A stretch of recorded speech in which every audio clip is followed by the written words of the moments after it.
hiperglicemia mantenida, y eso se asocia. ¿Qué era que me interesaba?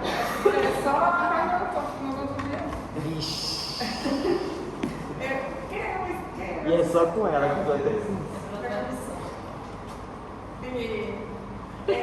Se asocia a complicaciones vasculares y sistémicas. Tiene complicaciones que van a aparecer después con el tiempo, a consecuencia de la hiperglicemia.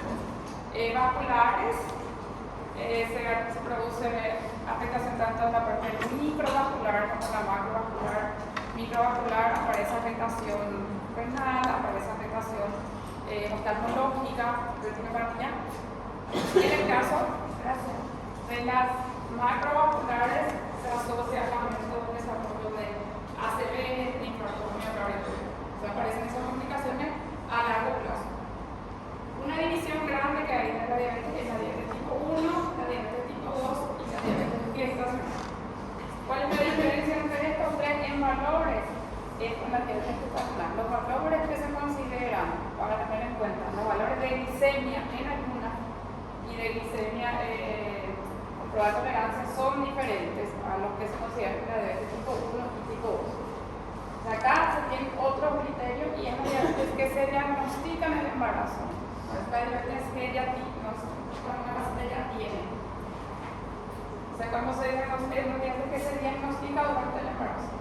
En la diabetes tipo 1 y tipo 2, la diferencia es que en la diabetes tipo 1 hay un componente autoinmune, y cuando por algún motivo se despierta la respuesta autoinmune, el paciente tiene predisposición, empieza a hacer la respuesta autoinmune, y ahí se produce una destrucción de las células beta del páncreas y ya no se produce insulina.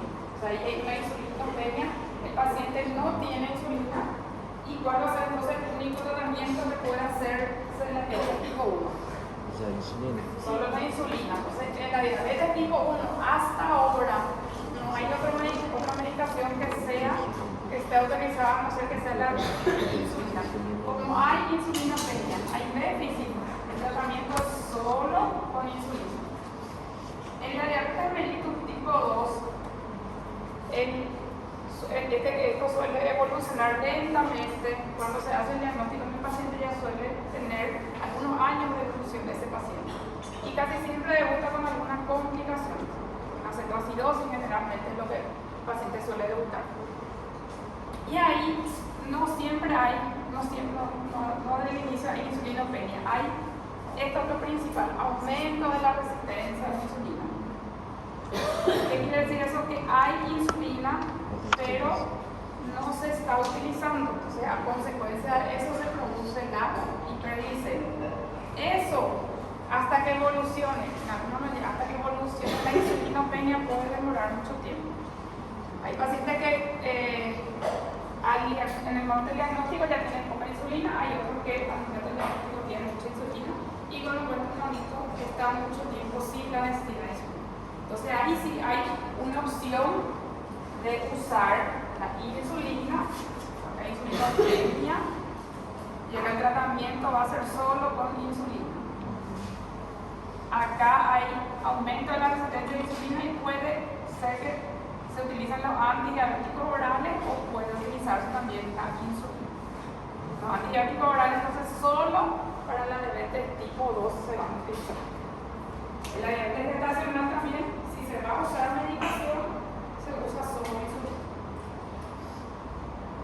Acá hay este paciente va a desarrollar, que tiene predisposición, va a desarrollar algo que desencadena, un cuadro que desencadena, generalmente el proceso infeccioso que desencadena esa destrucción de las células beta. Suele verse en pacientes jóvenes. Hay una edad en la que suele confundir un poco, porque cada vez la diabetes mellitus, esta que está relacionada, tiene un componente también, una carga genética, importante también, pero tiene mucha relación con el estilo de vida.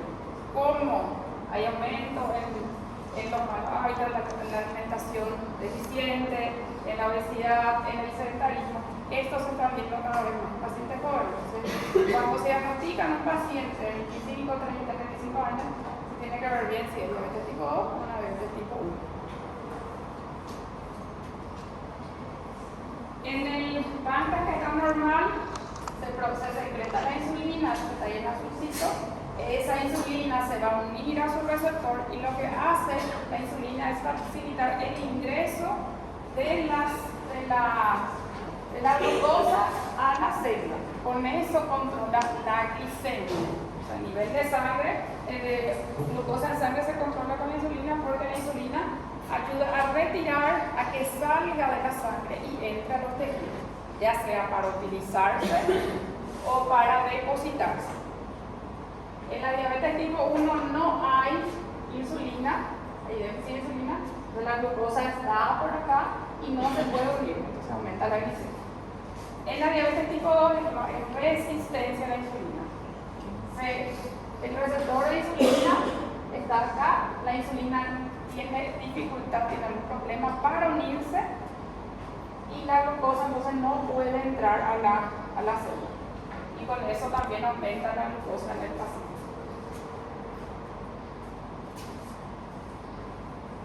La diabetes mellitus es una enfermedad que causa mucha mortalidad, tanto en la primera causa de mortalidad, es una causa importante también de ceguera, que se produce a consecuencia de la retinopatía que nos puede producir, de insuficiencia renal memorial terminal, la primera causa también, de amputación no traumática, consecuencia de pie diabético, eso es, e incapacidad prematura, porque cualquiera de estos casos, el paciente que tiene ceguera, el paciente amputado, tiene alguna dificultad, probablemente va a tener alguna discapacidad y no va a poder desarrollar toda su actividad.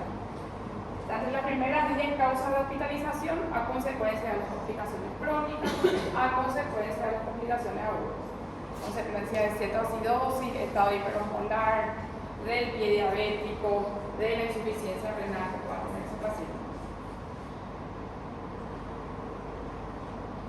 Lo que ocurre es que hay un aumento, esto en el paciente diabético tipo 2, un aumento en la glicemia a consecuencia de que se va produciendo un déficit de producción de insulina en algún momento, se va produciendo una resistencia a la insulina, lo que dificulta la captación por los tejidos. No va a salir, no va a irse al músculo, no va a irse al tejido adiposo de esa glucosa, entonces va a permanecer en sangre y va a aumentar la glucosa en el paciente.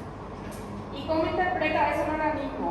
Por más de que haya exceso de glucosa en sangre y esté habiendo insulina, pero no se está pudiendo utilizar, eso interpreta el organismo como que no hay suficiente cantidad entonces para las células, porque las células no reciben lo suficiente. Entonces aumenta la producción hepática de glucosa. Eso otra vez va a empeorar el cuadro del paciente. Hay dos enzimas que dos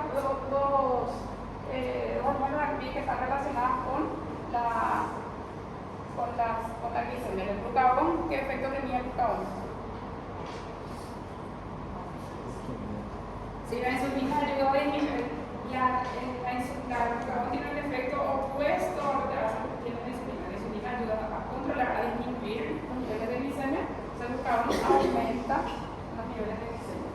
Y hay otras sustancias que se llaman incretinas. Incretinas son unas sustancias que son secretadas en el tracto digestivo cuando el paciente se alimenta y ayudan al control también de la glicemia.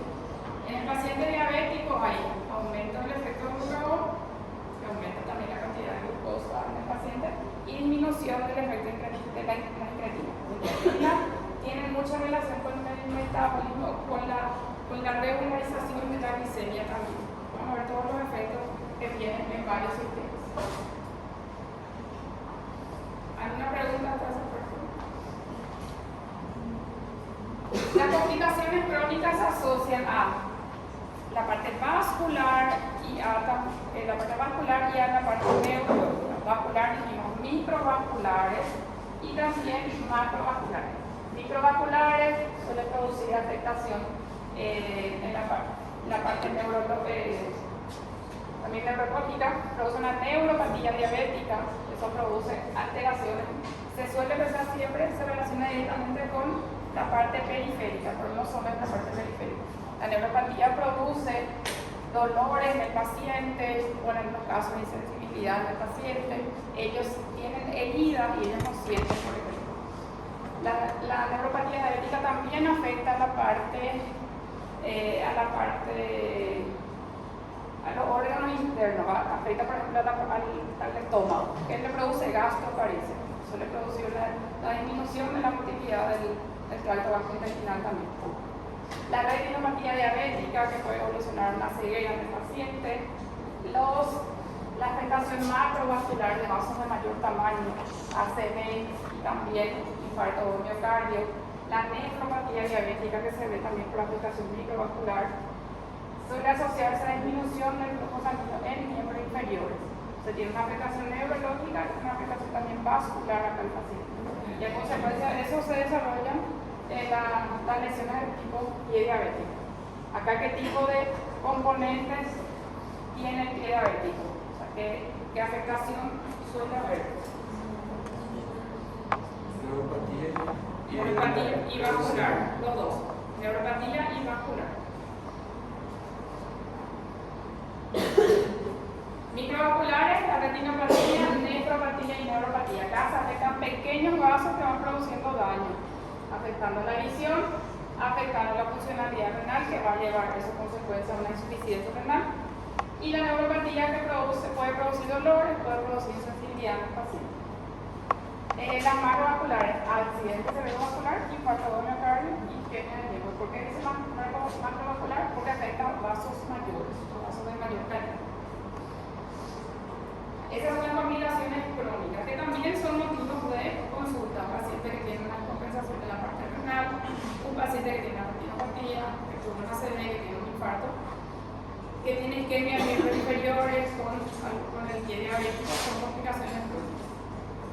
Y las complicaciones agudas son la hipoglicemia, que se suele considerar, este valor puede tener una variación también, suele ser menos de 70 miligramos por decilitro para que se considere hipoglicemia. Hay pacientes que con valores un poco más altos ya tienen manifestaciones y hay pacientes que con valores más bajos reciben.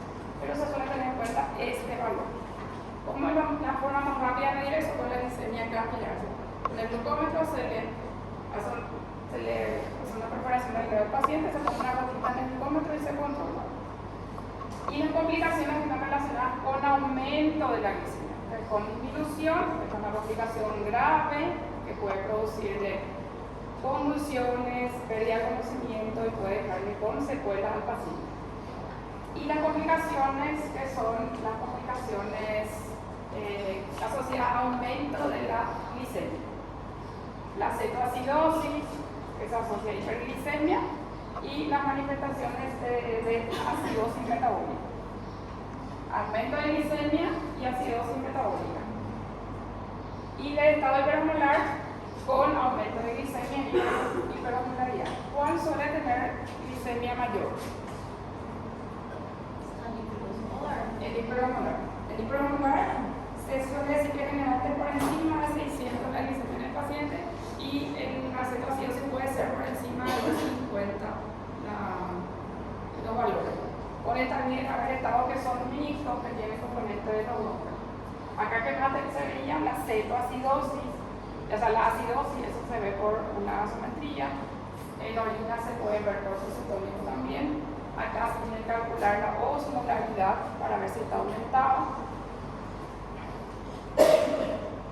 Esas son las complicaciones agudas y todas esas requieren una intervención. El electrolisemia lo que puede hacer que el paciente salga rápido del hospital, pero en la cetoacidosis y el estado hiperosmolar el paciente tiene internado.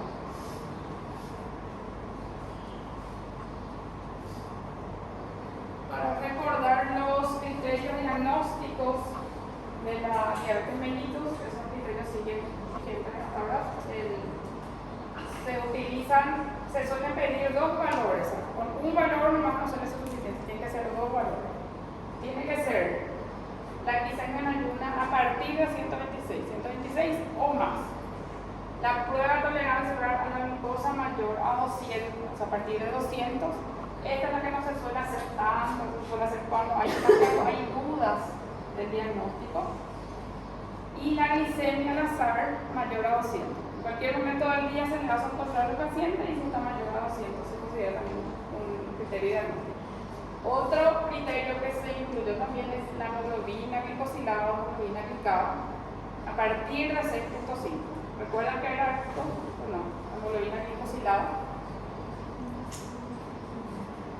Hay una porción de hemoglobina que se va a glicosilar o glicar a la que se le une, la porción de hemoglobina a la que se le une glucosa.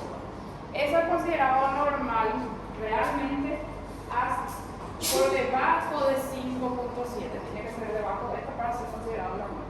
O sea, hay una porción que basta por debajo de realmente eso, pero tiene que ser por menos de 5.7. Este análisis se incluyó también, o sea, este análisis de la materia se incluyó también en el diagnóstico porque da un valor estimativo de los últimos meses. La glicemia capilar, la prueba de tolerancia oral y la glicemia al azar, la glicemia al azar, son del momento en que se le está tomando el control del paciente. En cambio, como la hemoglobina glicada te da un valor estimativo de los últimos meses. ¿Por qué de 3 o 4 meses les parece a ustedes? Porque esa hemoglobina que se une al glóbulo rojo permanece unida hasta que ese glóbulo rojo se renueva. Entonces, por eso da un valor estimativo de ese tipo, porque esa es la vida media también de los glóbulos rojos. En el paciente que tiene valores de glucosa más altos de los normales, esa hemoglobina glicosilada está en mayor cantidad. ¿Eso qué quiere decir entonces? Que el paciente estaba teniendo valores más altos de glicemia anteriormente. Y se calcula, se puede hablar, se considera 6.5 porque a partir de ahí se considera que está con valor diagnóstico de diabetes. Y se va haciendo sirve tanto para el diagnóstico como para el control del paciente. Si nosotros tenemos valores altos de hemoglobina glicada, 9 de 10 por ejemplo, quiere decir que el paciente es el promedio de glicemia que tiene. Eso ya es alto, ya le va a producir afectaciones en otro órgano. Se busca que el paciente esté en esto o en estos valores. Eso va a estar relacionado también con un promedio de glicemia menor que le va a producir también menos daño a los órganos del paciente. Eso la hemoglobina glicada refleja los valores de glicemia. Si el paciente tiene un buen valor, quiere decir que está controlando su enfermedad. Si el paciente tiene valores altos, no se está controlando su enfermedad. Esto te da un valor también más fidedigno porque el paciente muchas veces cuando se le va a hacer un control empieza a cuidarse, sabe qué se va a hacer y sus valores van a venir más bajos. Pero si él no estaba no estaba en hora de tratamiento, vas a encontrar que los valores van a ser altos. ¿Se entiende? Estos son los criterios de luz. Podemos pedir cualquiera de estos, pero tienen que ser 2 estudios. Si vamos a hacer solo con glicemia en ayunas, tenemos que tener 2 glicemia en ayunas. Podemos hacer glicemia en ayunas con esto. Si se encontró una glicemia al azar, se puede combinar el cosas. Se encontró una glicemia al azar de 200, entonces se repite este o se puede hacer esto. Tenemos que tener 2 valores alterados para hablar de diabetes. Si no entra dentro de esto, puede ser que el paciente esté dentro de estos valores que son acá como prediabetes, tiene riesgo de desarrollar diabetes. Si la hemoglobina glicada está de 5.7 a 5.4, está como un cuadro de prediabetes. Si la glicemia es en ayunas a partir de 100, se considera que la glicemia alterada en ayunas y también tiene riesgo de desarrollar diabetes. La glicemia alterada en ayunas va a ser de 100 a 125, a partir de 126 diabetes. Intolerancia a los carbohidratos si es a partir de 140, si es mayor a 200 ya es diabetes. Hay solo un caso donde no se necesita repetir.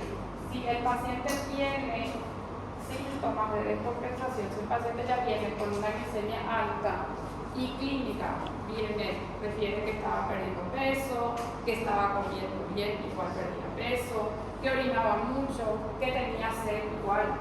Si te reúne esos requisitos con una glicemia alterada, no es necesario hacer otro estudio, ¿verdad? Porque está con descompensación de su diabetes. En ese caso no es necesario repetir el laboratorio para confirmar la enfermedad. Tener clínica y tener un laboratorio alterado con eso de referencia. Cuando se tiene que intervenir en el paciente desde esto ya, no solo acá ya tiene que iniciar un tratamiento del paciente, acá también ya se tiene que intervenir. Generalmente en esto se le pide que haga dieta, se le pide que haga ejercicio físico, actividad física y que baje de peso. El que baje de peso ayuda a controlar también. Con algunos kilos de baje y ayuda a controlar. No importa que no sea un solo paciente, también ayuda. Se suele adoptar medidas inicialmente dietéticas y de cambio de estilo de vida. Dieta, actividad física y que baje un poco de peso. Si no mejora con eso, se puede iniciar un tratamiento, pero inicialmente es modificación del estilo de vida. En este caso sí ya se suele iniciar tratamiento, cuando se hace el diagnóstico de diabetes. O sea, directamente ya se inicia una medicación.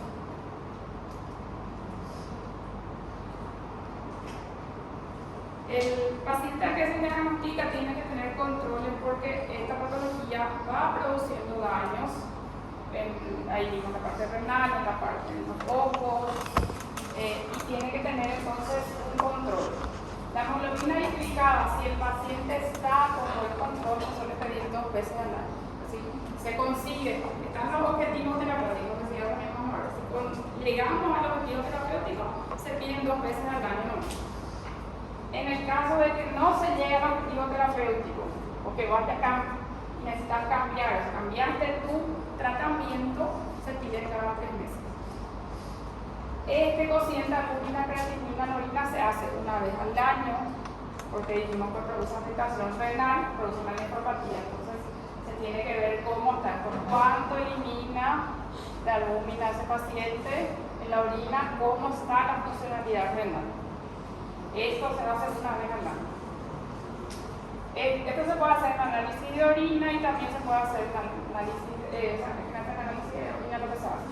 Se puede hacer con una muestra pequeña en algunos laboratorios y hay otros donde juntan la orina de 24 horas. Entonces, todo lo que va a orinar en un día se suele juntar para hacer el análisis. Un examen de fondo de ojo también se tiene que hacer por lo menos una vez al año. En algunos casos, si está bien controlado, es cada 2 años que se va a hacer control, pero se tiene que hacer una evaluación para ver si no tiene una retinopatía. Se tiene que hacer también una evaluación de los pies. Esto para buscar qué cosa es. Una neuropatía. Esto también se tiene que hacer una vez al año en el paciente y se tiene que hacer una evaluación de la enfermedad arterial periférica también en el paciente si se sospecha que tiene una enfermedad arterial periférica.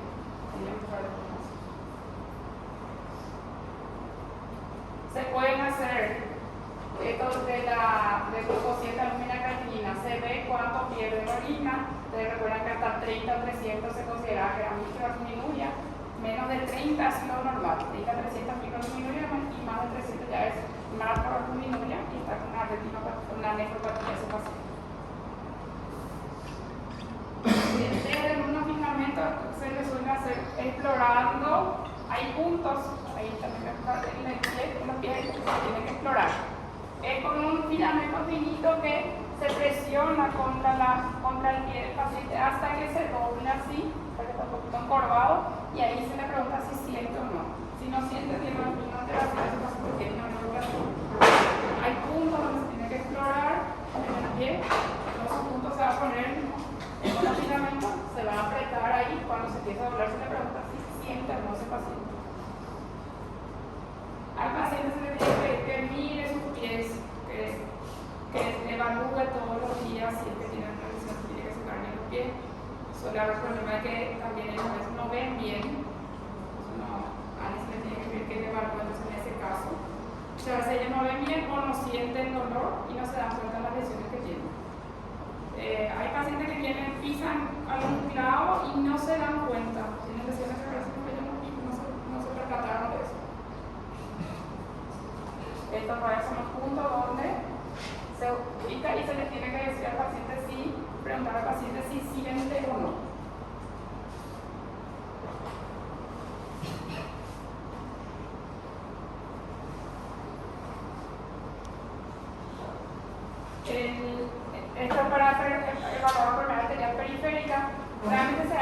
en los pies, eso lo puse para ver que se puede hacer ya ven, con un ecógrafo, ¿verdad? Pero lo que se puede hacer también es midiendo la presión arterial, siempre con tensiómetro, con un manómetro, y se mide la presión, puede ser con algún ecógrafo también, o sacamos más la presión. Y se controla la presión arterial, la que es mayor, se mide en los brazos y en las piernas. La presión arterial mayor en los brazos y la presión arterial mayor entre los pies. La pierna se elige y se coloca la presión en la pierna y la presión en el brazo, donde sale en mayor cantidad, y ahí se ve cuál es el índice que tiene para saber si tiene o no una enfermedad arterial periférica del paciente. Porque debería ser la presión en los brazos, debería ser mayor, un poquito mayor que en las piernas. Entonces, si eso disminuye, quiere decir que el paciente tiene una enfermedad arterial periférica. Se miden los 4 miembros, se saca entre los miembros superiores y el mayor. Ahí en ese caso va a ser 140 que se pone abajo. En el miembro superior, 150-140, se coloca y ahí se saca el índice. Debería ser un poco por encima de 1 el índice de estos pacientes. En cuanto a los objetivos no son los mismos, los objetivos terapéuticos no son los mismos para todos los pacientes, se debe tratar individualmente, se debe individualizar el tratamiento por varios motivos. Depende de la edad del paciente, para qué ser tan estricto en un paciente que ya está en una edad muy avanzada, por ejemplo, si no va a cambiar mucho la expectativa de vida. No hace falta ser tan restrictivo con un paciente así. Ahora, con un paciente joven de diagnóstico reciente, sí se tiene que ser más restrictivo, más exigente, porque su expectativa de vida es mayor y cuanto más años él conviva con esa enfermedad, más tiempo tiene que complicarse. Entonces, depende de la expectativa de vida, depende del tiempo de duración de la enfermedad. Cuando es reciente se ve más restrictivo con el paciente, el diagnóstico reciente, que en el paciente a medida que pasen los años. Los riesgos de poliinterferencia de cuerda. Si un paciente que entiende lo que nosotros le decimos, nosotros vemos que va a cumplir su tratamiento, podemos ser más estrictos. Pero si nosotros sabemos que es un paciente que se va a aplicar su medicación y no sabe y probablemente no coma, o paciente que tiene algún riesgo social, tenemos que ser más permisivos porque ese paciente tiene más riesgo de morirse por una hipoglicemia si no entiende lo que le decimos, si no hace el tratamiento que tiene que hacer, que morirse de una complicación aguda de su diabetes, una hiperglicemia. Entonces, por eso también hay que tener en cuenta el riesgo de hipoglicemia. Si tiene mucho riesgo de hipoglicemia, es menos estricto con el paciente. Si la enfermedad es de mayor duración, también ya tiene mucho tiempo de duración, menos estricto. Si la expectativa de vida es larga, ahí hay que ser más estricto con el paciente. De acuerdo a las comorbilidades, si un paciente que todavía no tiene ninguna otra afectación, hay que ser más estricto. Ahora ya tiene afectación, un paciente con ACV o algún infarto miocárdico, encamado, amputado, ¿para qué ser tan estricto en él si ella tiene todas las complicaciones? Probablemente su expectativa de vida no sea muy prolongada. No hace falta querer controlar demasiado y no permitirle nada a ese paciente. Las complicaciones cardiovasculares, estoy viendo ahí. Las preferencias del paciente también tienen importancia. Nosotros le sugerimos el tratamiento al paciente, pero el paciente no es que esto está obligado a aceptar si es que él no quiere hacer. Porque eso le pasa eso con la insulina. El paciente piensa que si recibe insulina es lo último que puede pasarle, es lo más grave que puede pasarle, pero en algunos casos tiene que hacerlo. Si el paciente se niega, se le explican los riesgos, pero no se le puede obligar a que use si es que él no quiere. Tiene que dejarnos especificado. Pero suele pasar mucho con la insulina, que el paciente no quiere aceptar el uso de la insulina. Los recursos que se tengan también.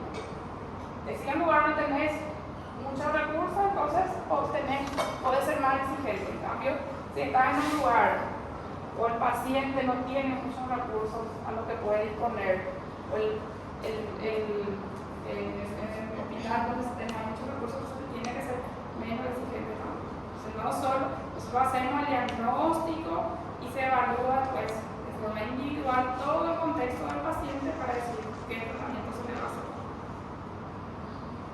Una pregunta. Les dije que en el caso de las embarazadas, el diagnóstico era diferente. A partir de 126, la glicemia en ayuno es considerada diabetes gestacional. Y en las pacientes embarazadas que no tienen esta diabetes, a partir de 92 ya se considera que es diabetes gestacional. Los otros valores siguen siendo iguales. Hemoglobina mayor de 6.5, la glicemia enterana de una mayor a 200, pero lo que varía es la glicemia en ayuno para hacer el diagnóstico en esos pacientes. La prueba de tolerancia oral se suele usar más en las embarazadas, en los pacientes en los otros tipos de pacientes solo con una duda diagnóstica, pero en las embarazadas se tiene que hacer la prueba de tolerancia oral. Se hace su glicemia y se tiene que hacer. Igualmente se tiene que hacer su prueba de tolerancia oral. Y es muy desagradable porque es una carga muy importante de azúcar que le produce a veces náuseas también a los pacientes. Y se hacen los controles antes de administrarle a la 1 hora y a las 2 horas, y ahí se ven cómo están esos valores.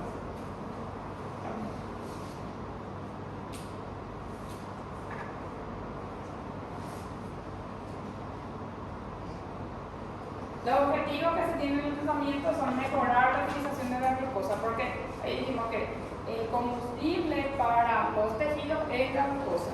Si es que eso no se utiliza, o sea, si no tienen los tejidos no van a funcionar bien. Entonces mejorar la utilización por todos los nutrientes. Normalizar lo máximo posible los niveles de glicemia hasta donde se pueda, sin llevarle al riesgo de hipoglicemia al paciente. Prevenir las complicaciones graves, macrovasculares, neuropatías también, hay que tratar de prevenir. El tratamiento tiene que tener, si se puede, actividad física, dieta y fármacos, medicamentos, dieta y actividad física. La actividad física es lo que va a depender, también va a ser individual, va a depender de cada paciente. Si el paciente puede hacer, si el paciente es portador de insuficiencia cardíaca que no puede hacer mucha actividad física, no va a poder, se le va a poder pedir. Pero lo ideal sería que tenga esos 3 pilares: medicamentos, dieta y actividad física.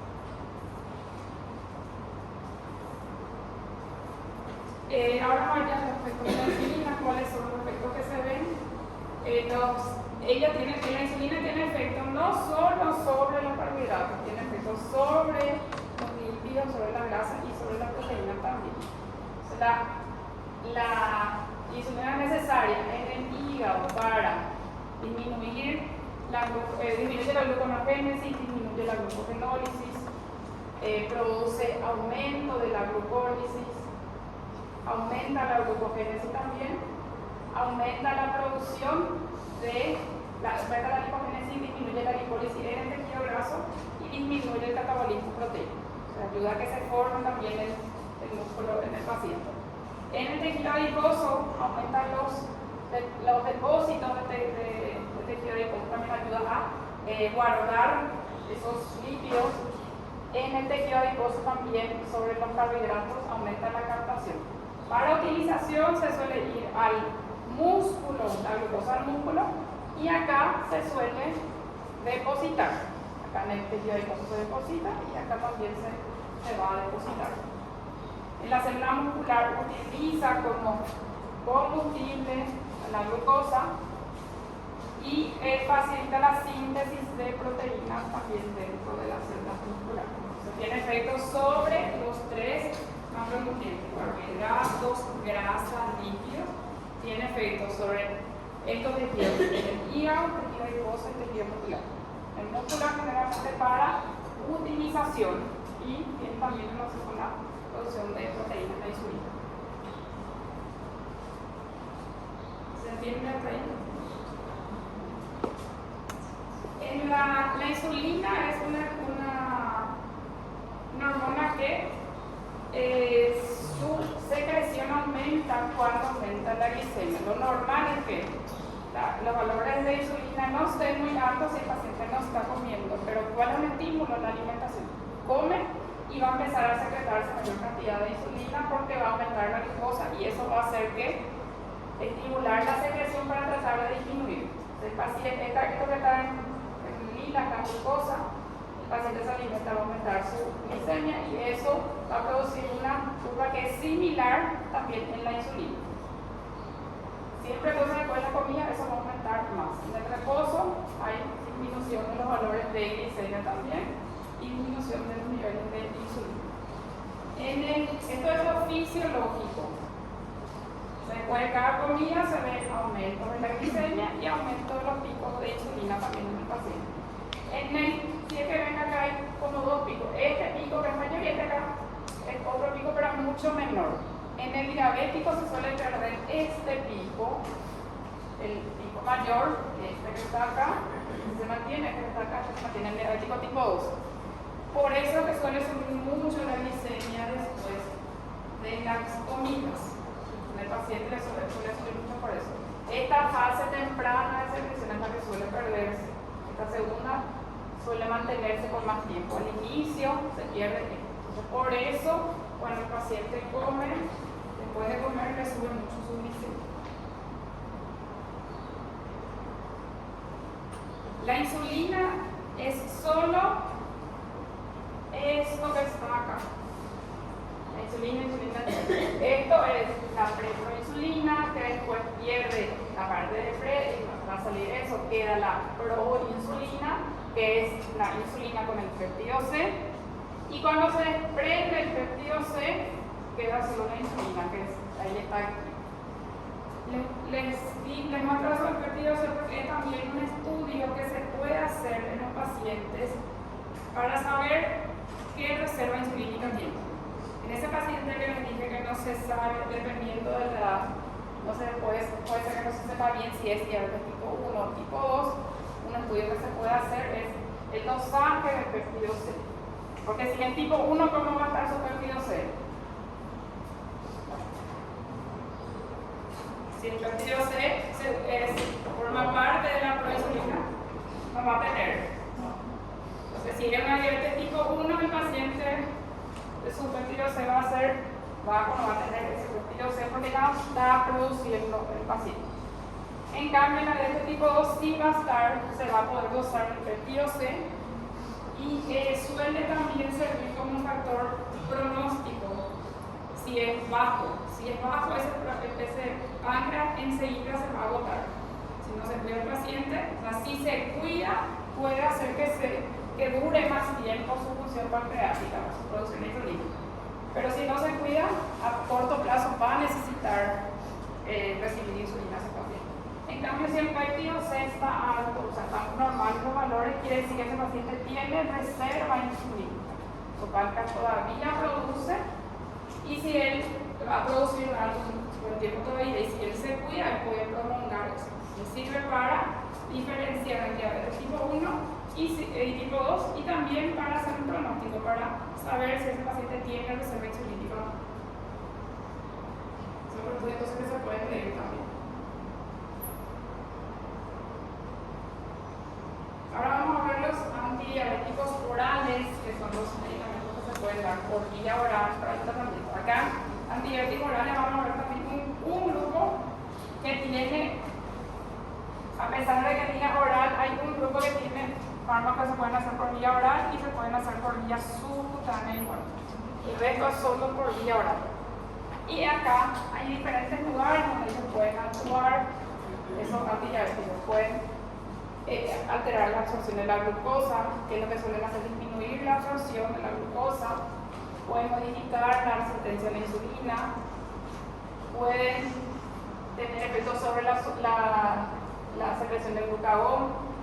Pueden tener un efecto incretin mimético, que era el efecto incretina, un efecto que ayudaba a disminuir, a controlar los valores de glicemia. Es un medicamento que simula una acción que es producida por una sustancia dentro del organismo nuevo.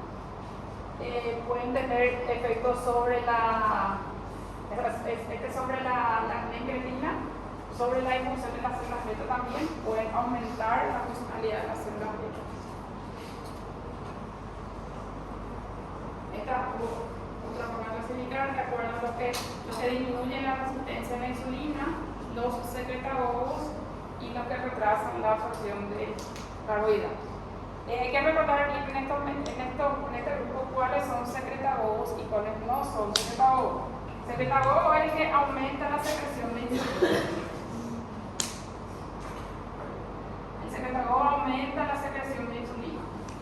Y hay otros que no son secretagogos porque no van a modificar la secreción de insulina en el paciente. Y el riesgo que hay con esto, ¿cuál es?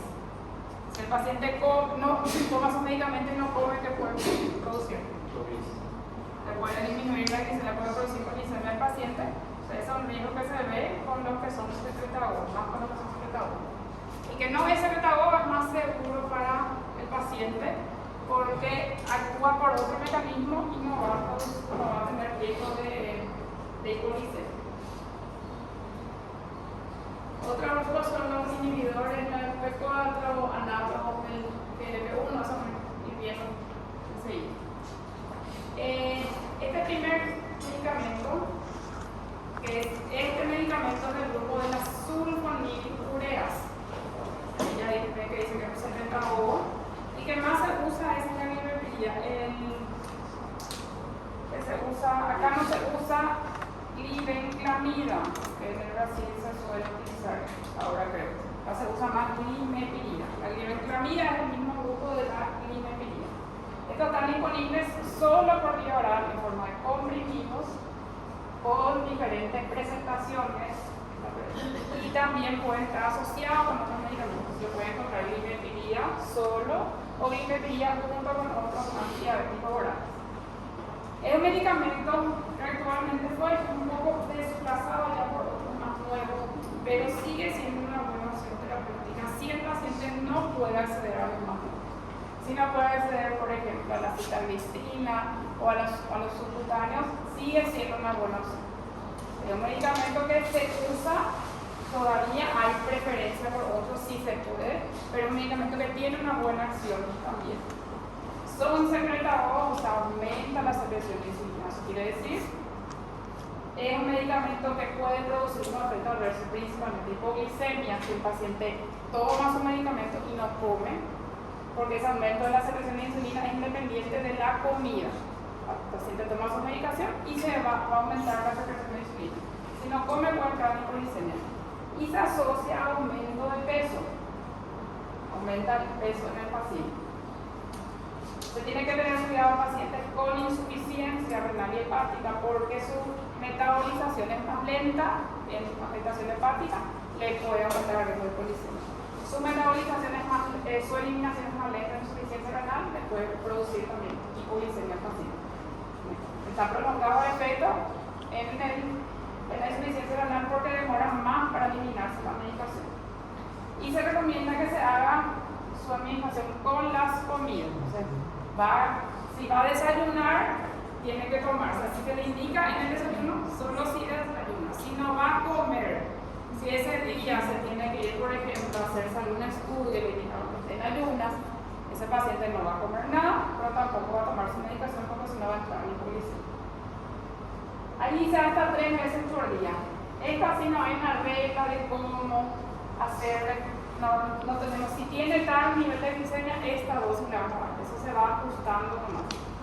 Y generalmente se opta por hacer de acuerdo a los valores de glicemia que tiene el paciente, si una vez nomás hay que seguirlo o eso 3 veces.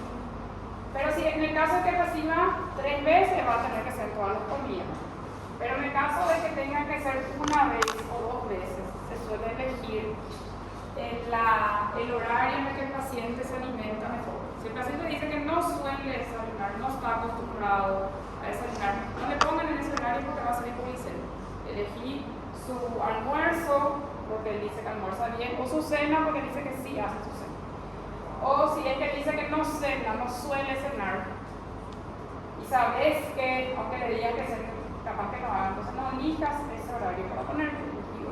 Tienen otro horario para ponerle para disminuir el riesgo de hipoglicemia.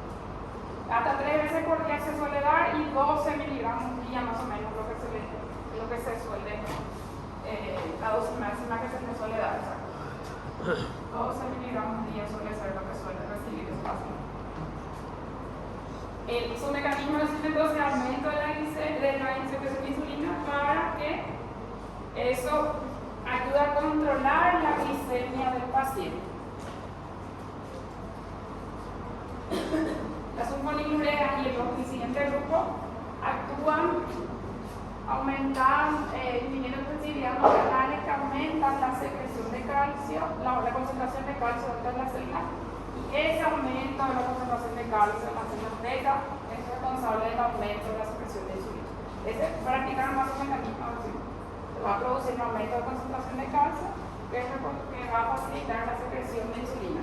Es neto que si dice que ese secretario se utiliza que aumenta la secreción de insulina, es un medicamento que solo se va a utilizar cuando el paciente puede producir insulina, por lo tanto no se usa en diabetes tipo 1 y en el paciente diabético tipo 2. Si no responde al tratamiento, si no mejora, ¿qué quiere decir? Que probablemente necesite otro medicamento más. Si el problema es si el paciente está tomando dosis altas, está haciendo su dieta y no mejora, probablemente ya no es útil para ese medicamento. ¿Sí? ¿Este se puede asociar con metformina? Sí. Hasta hace unos años, antes de que salgan liraglutide, semaglutide, antes de que salgan las gliptinas, el medicamento que más se usaba con la metformina era este. Después que aparecieron esos otros, fue desplazado. ¿Cuándo se usa? Cuando el paciente no puede adquirir los otros. Entonces ahí es una opción de tratamiento y se puede combinar con la metformina. Hay algunas presentaciones que ya vienen luego juntas, ¿sí? Puede encontrar ya asociación de metformina y luego con glipepirina. Se puede hacer. Este medicamento entonces aumenta la secreción de insulina para tratar de normalizar todas estas funciones todos los efectos que vimos que están relacionados con la insulina. Para tratar de que se controle el nivel de glicemia del paciente, se pueda utilizar la glucosa por los tejidos, no aumente la producción de glucosa endógena, porque cuando no se puede utilizar por el tejido, igual el organismo interpreta como que hay déficit de glucosa y empieza a producir más glucosa en el paciente. Entonces sí sigue usándose, se puede asociar con metformina y se puede usar actualmente sí no el paciente no puede acceder a otros medicamentos. Este es otro que es la repartición, otro que es también secretabos, la glimetilida.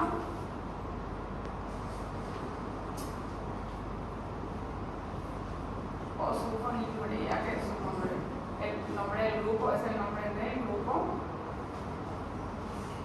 Solo se administra por vía oral. También la repaglinidia solo por vía oral. Yo les cito para que ustedes también presente este grupo, que también es secretado, pero suele presentar más efectos adversos, por eso se prefiere entre los dos, porque glimetilida y repaglinidia se prefieren más es más efectiva la utilización de las glimetilidad. Es similar a las acciones, son hipoglicemiantes porque son secretagogos, la repaglinidia es uno de ellos, la lanteglinidia también, pueden producir hipoglicemia, aumento de peso también y también están con la comida. Se prefiere más la glimetilida. El mecanismo de acción es igual. Cierre canales de potasio, aumenta el potasio acá, dentro de la célula beta, aumenta también la concentración de calcio y se produce el aumento de la secreción de insulina. También acá tiene que tener reserva insulínica el paciente. Eso no se va a dar por el péptido C o también haciendo el tratamiento.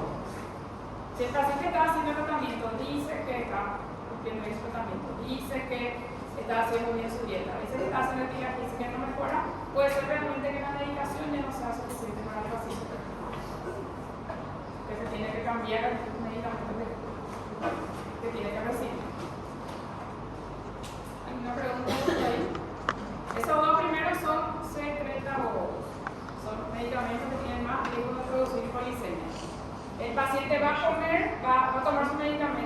independientemente de que como no, su insulina va a aumentar, su insulinemia va a aumentar y hay riesgo de que se provoque hipoglicemia. Con eso produce hipoglicemia y aumento de peso. Es importante también porque hay otros que vamos a ver después que no producen aumento de peso, unos que no aumentan y otros que incluso favorecen por ese grupo. ¿Cuál es que se usa más en el paciente de obesidad? ¿La liraglutida? Esos son subcutáneos que se usan para pérdida de peso también.